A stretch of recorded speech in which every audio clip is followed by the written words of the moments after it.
Hey everyone, and welcome to today's edition of the Jitsi Community Call. I think one of the first things that need addressing today is our announcement that we're going to limit embedding of Meet Jitsi in third-party websites and apps. So we accidentally let that slip about 10 days ago into production. So it was actually active on two occasions for short periods of a couple of hours, I think. In one case, in a few minutes. In the other case, um, and I do apologize for that. It was a misunderstanding in the team. That said, the change is still happening.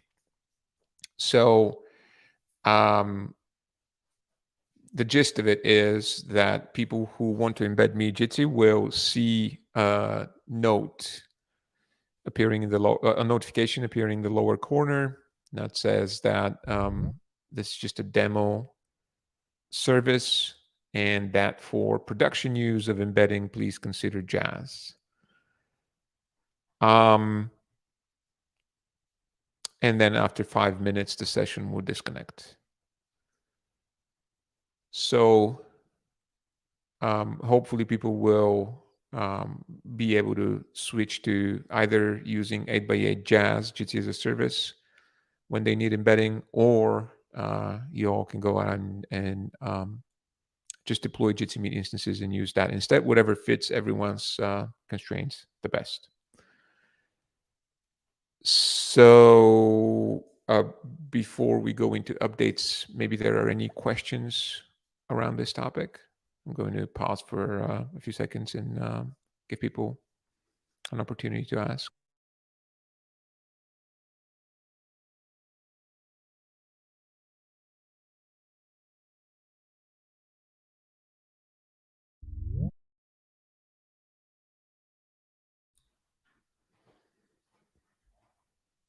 Okay.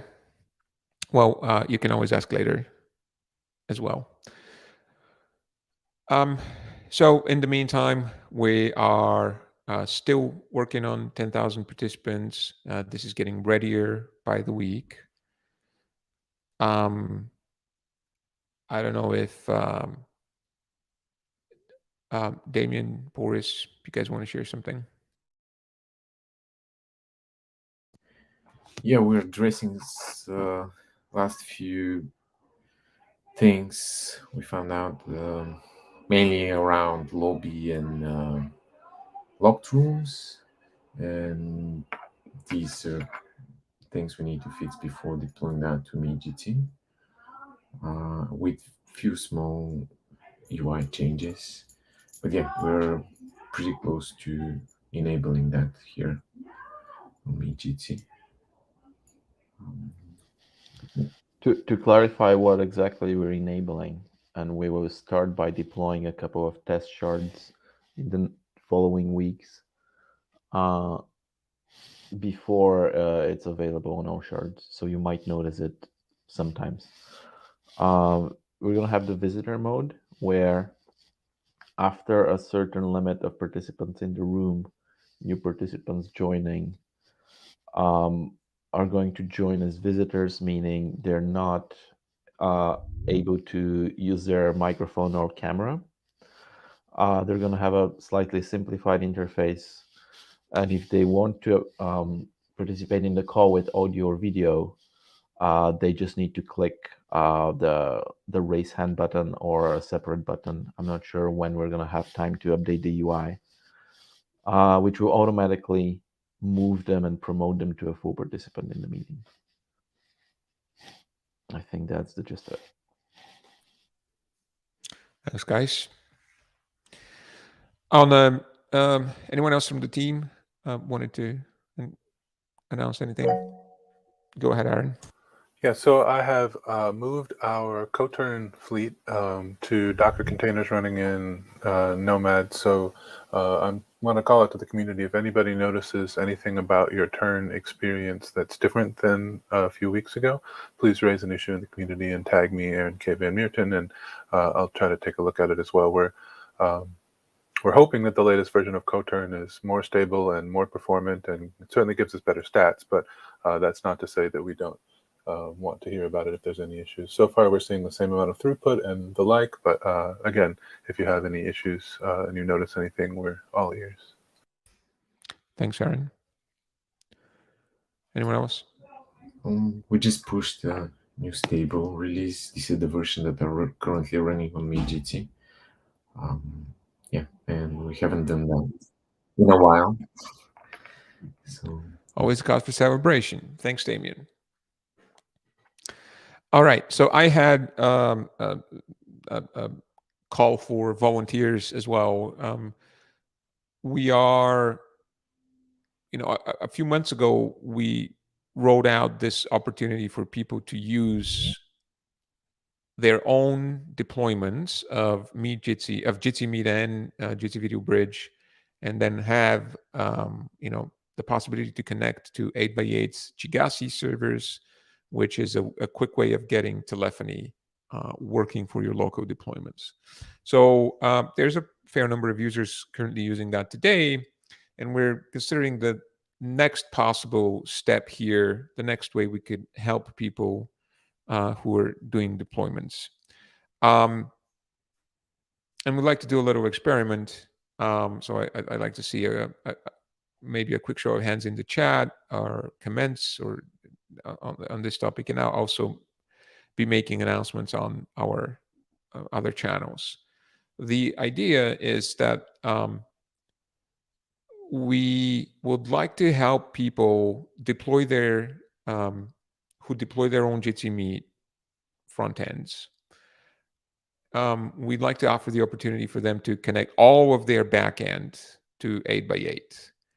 And the main interesting thing about the idea is that we can do it in a way that keeps end-to-end encryption key negotiation on the front end, that is the bit that is hosted by you all, so that the traffic that goes through 8x8 cannot be in any way tampered with.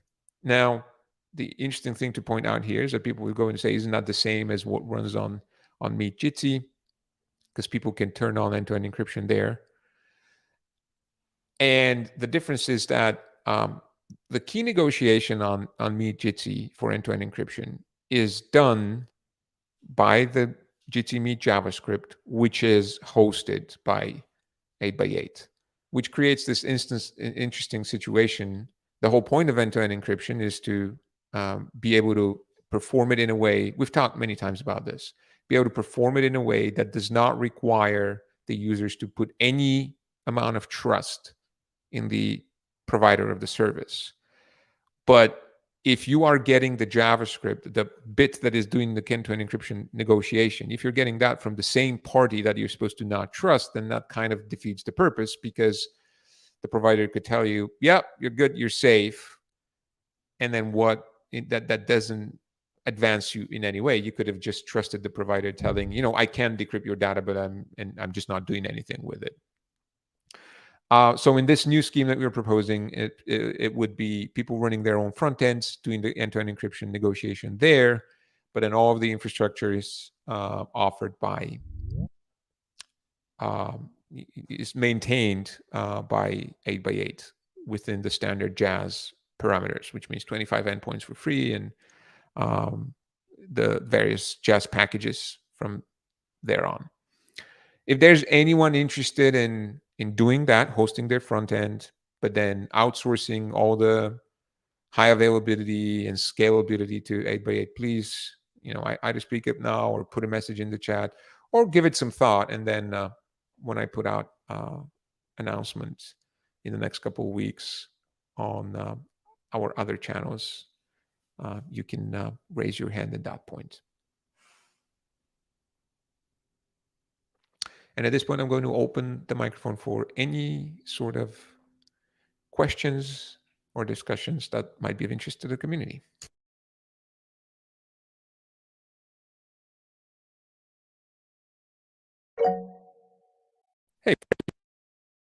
Hey, Freddie, how are you doing? Hi, good morning. Uh, I uh, I just want to make a comment. Really, Yeah. I know that why I suspect that last week was probably tough for the team, with the iPhone issue with Jitsi and all that. You know, the way it came out and the response from people, and normally I would type, me, I run my mouth in the forum. But I thought that I wanted to say this, so you get this, because I believe in verbal affirmation. I want you to know that we understand the decision, we understand why it had to be made, and we respect it. And I don't want the few voices of dissent and just the unhappy people to sort of cloud everybody else's voice, because just as human beings we tend to only speak when we're very unhappy. As you can see, I don't know if you notice in the forum, people who the first time they ever posted was to post a complaint, for something they've been using for free for years. I imagine it was a tough decision to come to, because I tried to just put myself in your position, something you've always been able to offer for free, and it's just not sustainable. And I think that most reasonable people would understand that. But again, you have people who just want to take and take and take. So I'm saying this. I know that people despise me vehemently for these things. I don't know. Well, not in the firm, not in the team. They think that I take up too much for the team, and I don't know what too much is. I just think that it's being fair. But I just wanted to verbalize this to the team, and let you know that we appreciate what you're doing and we understand it. And there is no reason to expect that, something you were able to reasonably support years ago, you continue to support forever, especially when there's not been any commitment. And frankly, even if there was a commitment to that, at some point, things change. It's just not sustainable. I mean, people are making money off of this thing. And the depth of entitlement is just completely bizarre to me. So I imagine it was a tough conversation to have and a tough conversation, a decision to reach. I suspect maybe, there was some dissent even within the group, and it could have been done better. But obviously, it wasn't something that was planned. It came out before, whatever the situation is. I do hope, though, that just from a management perspective, that you do not go back on this decision, because then it just becomes a thing where your word now becomes questionable. I know that a lot of thought went into it before you came to it, and I absolutely respect and I 2000 support it.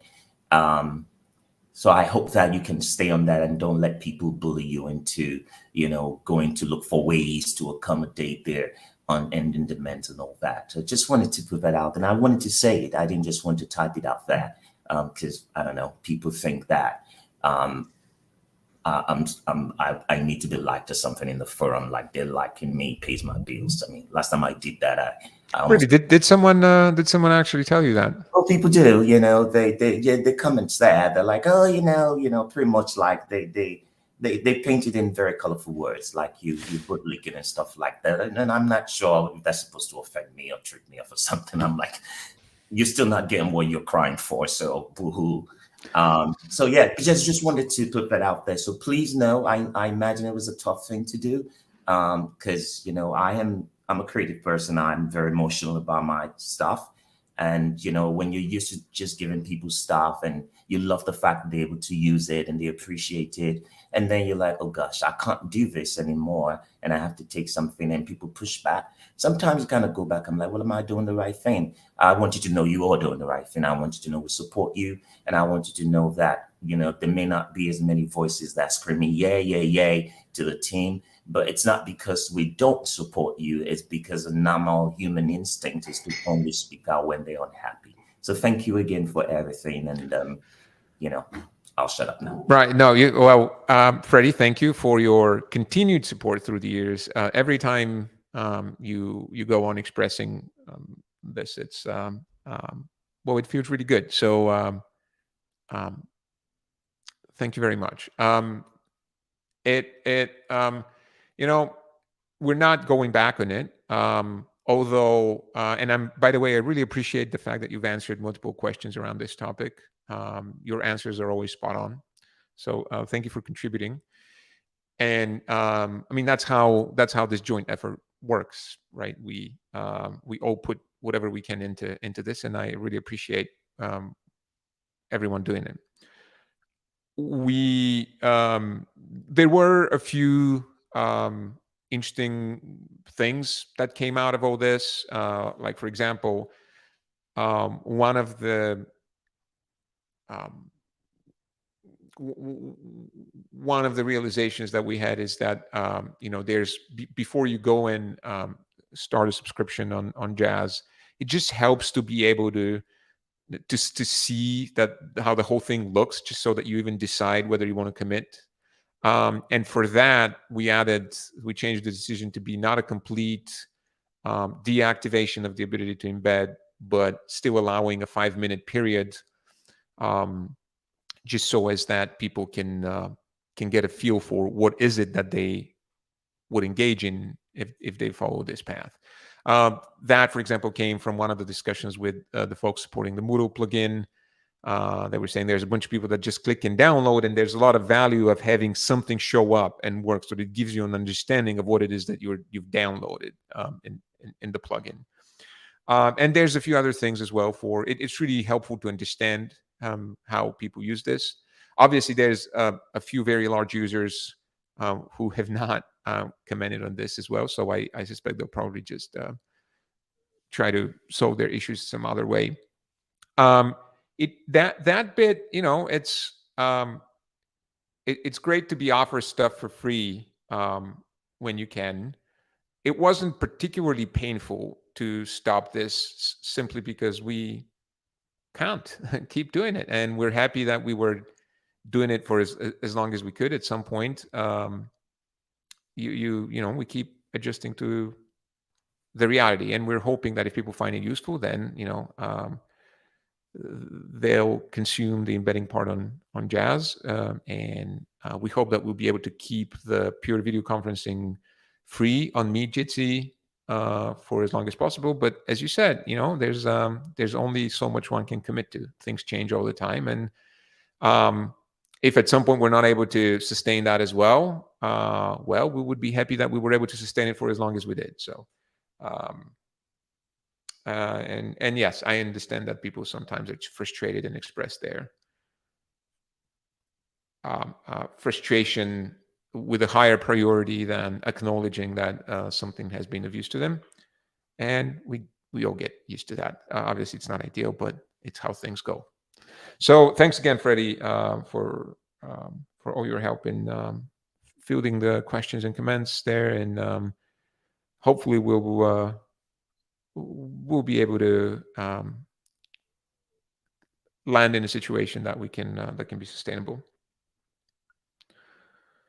So there's a question from Bob, who joined late. For all those who joined late, these are comments on the fact that we're going to limit the embeddability of Meet Jitsi, the service Meet Jitsi, which means that people who want to embed video, they can do so in a demo fashion on Meet Jitsi. The embedding would work for 5 minutes with a notification that tells people that this is a demo service, and it would invite people to switch to Jitsi as a service, which is the 8x8 commercial offering. And obviously, people would also have the option to just do their own deployment and embed that. Bob, I hope this makes things clearer. Any other questions or comments?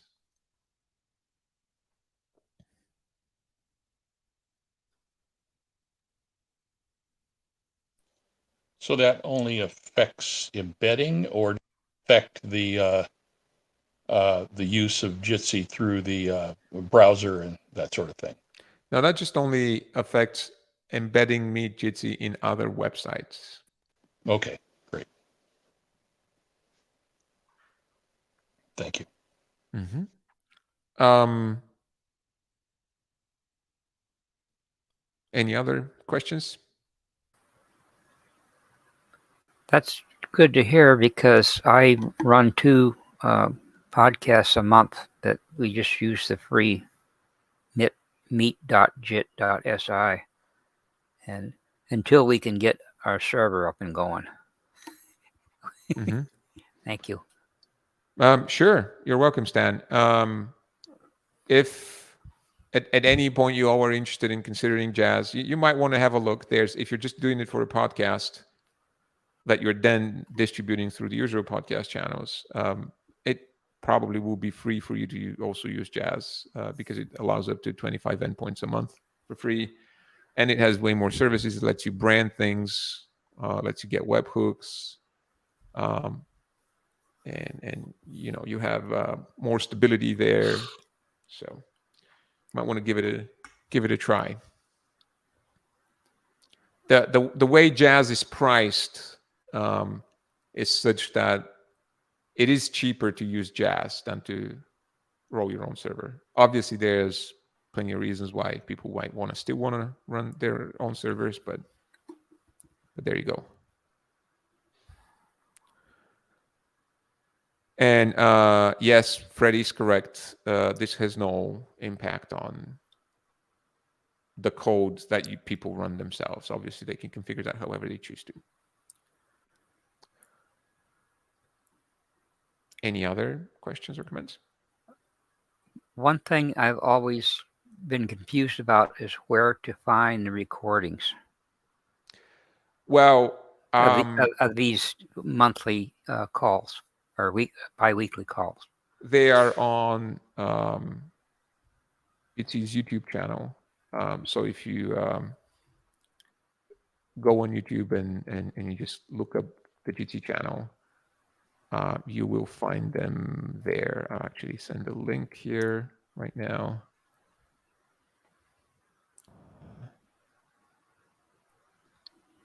And It's linked from jitsi.org/the call as well. Do you want me to paste the link, Emil? Yes, please. yeah, I'm making sure that They show up under live streams now. Yeah. yes, there you go. So I'm going to paste that link here. Thank you, Boris. I was indeed looking at the other section, and in videos, I only see 10-month-old stuff. So, and in there, you can actually even see this specific session showing as the live one.